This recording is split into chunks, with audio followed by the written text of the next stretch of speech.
নির্বাচনের আগেই একটি দল এই দিব ওই দিব বলছে, টিকিট দিব বলছে না, যেটার মালিক মানুষ না সেইটার কথা যদি সে বলে এক, সেরে কি করা হচ্ছে হচ্ছে না। প্রচারণার প্রথম দিনেই গাড়ি ভাঙচুর, হবিগঞ্জ থেকে পালিয়ে বাঁচল তারেক রহমান। দর্শক, নির্বাচনী প্রচারণার প্রথম দিনেই উত্তপ্ত হয়ে উঠেছে হবিগঞ্জের রাজনীতি। আজ দুপুরে জেলা সদরে প্রচারণা চালাতে গিয়ে হামলার মুখে পড়েছে বিএনপির নেতা তারেক রহমানের গাড়িবহর।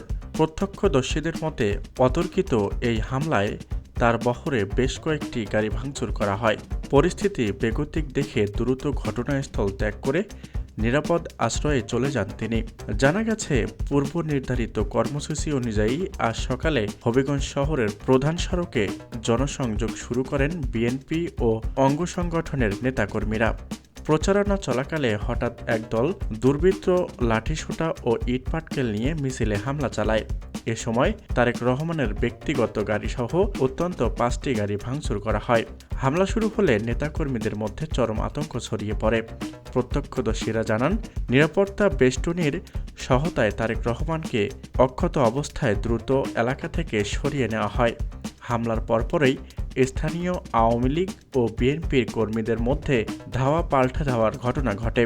পরিস্থিতি নিয়ন্ত্রণে আনতে পুলিশ টিয়ারশেল ও রাবার বুলেট নিক্ষেপ করে। বিএনপির স্থানীয় কর্মীদের দাবি, পরিকল্পিতভাবে পরিবেশ নষ্ট করার জন্য এই হামলা চালানো হয়েছে। অন্যদিকে স্থানীয় প্রশাসনের পক্ষ থেকে জানানো হয়েছে যে বর্তমানে শহরের পরিস্থিতি থমথমে থাকলেও পুলিশ মোতায়েন করে পরিস্থিতি নিয়ন্ত্রণে আনা হয়েছে। এই ঘটনার পর জেলা জুড়ে থমথমে পরিস্থিতি বিরাজ করছে। এখনও পর্যন্ত কোনো পক্ষ থেকে আনুষ্ঠানিক মামলা দায়ের করা হয়নি। তো দর্শক, নির্বাচনের আগে যদি এমন ঘটে তাহলে জনসাধারণের কী অবস্থা হবে, এ নিয়ে আপনাদের মূল্যবান মতামত অবশ্যই কমেন্ট করে জানাবেন। ধন্যবাদ।